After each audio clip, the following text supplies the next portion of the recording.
19वीं सदी के शुरू होने के हजारों साल पूर्व भारत में जब मगध साम्राज्य अपने स्वर्णिम युग में था, तब इस धरती पर धर्म था, नीति थी और न्याय था।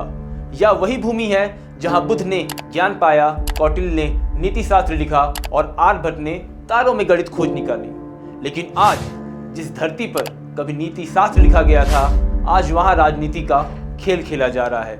जहां पहले विचारों की क्रांति होती थी, वहां अब वोटों की गिनती हो रही है।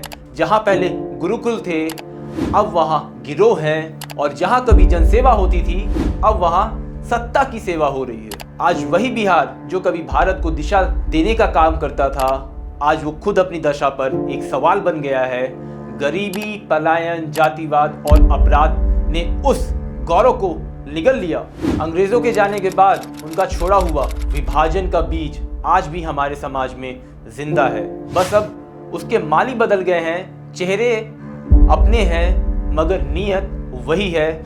जहां जयप्रकाश नारायण और डॉक्टर राम मनोहर लोहिया जैसे नेताओं ने समानता और गरीबी के शासन का सपना देखा था, लेकिन कुछ दशकों में वही समाजवाद जातिवाद की आग में क्यों झुलस गया।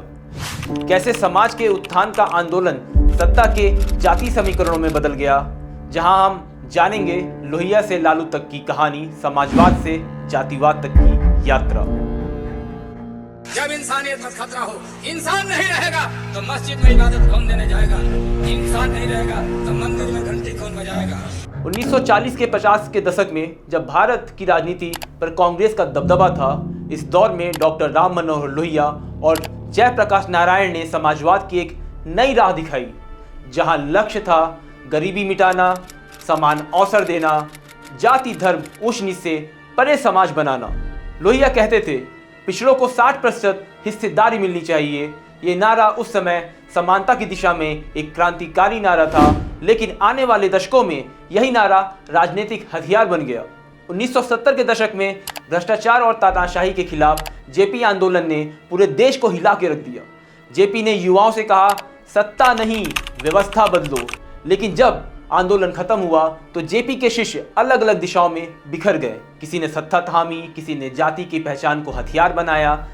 बिहार में कर्पूरी ठाकुर, नीतीश कुमार, लालू प्रसाद यादव जैसे नेताओं का जन्म हुआ। सभी लोहिया और जेपी की विचारधारा से निकले थे, लेकिन हर किसी ने समाजवाद को अपने अलग अलग जाति चश्मे से देखा।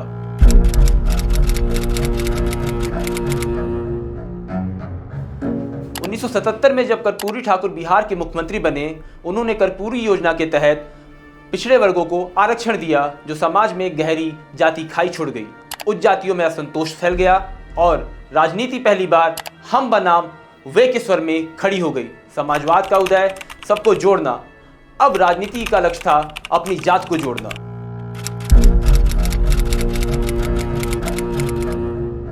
उन्नीस सौ 90 में लालू प्रसाद यादव का उदय हुआ।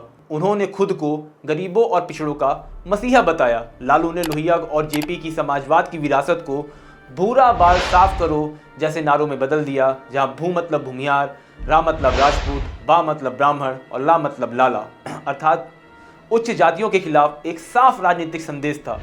1990 का दशक बन गया मंडल आयोग बनाम मंदिर आंदोलन का दशक। 2000 के दशक में नीतीश कुमार ने सुशासन के नारे के साथ समाजवाद को एक नया रूप देने की कोशिश की। उन्होंने जाति समीकरण को संतुलित करते हुए विकास और प्रशासन को अच्छा किया, परंतु सच्चाई यह है कि आज भी बिहार की राजनीति जाति की इर्द गिर्द ही घूमती है। चाहे चुनावी टिकट हो या पद बांटना या गठबंधन करना, हर निर्णय के पीछे जाति गणित का दबदबा बहुत होता है। जिस समाजवाद की शुरुआत समाज के उत्थान के लिए हुई थी, आज वो वोट की राजनीति बन चुकी है। लोहिया और जेपी की समाजवादी आदर्श आज जाति पहचानों की दीवारों में कैद हो चुके हैं। राजनीति का अर्थ अब समान अवसर नहीं, बल्कि समान जाति की प्रतिनिधित्व बन गया है।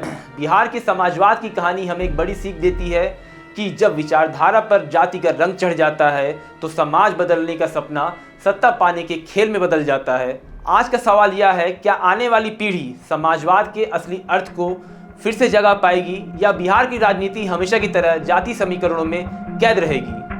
अगर आप भी मानते हैं कि बिहार को समाजवाद नहीं समानता और विकासवाद की ज़रूरत है तो इस वीडियो को शेयर करें।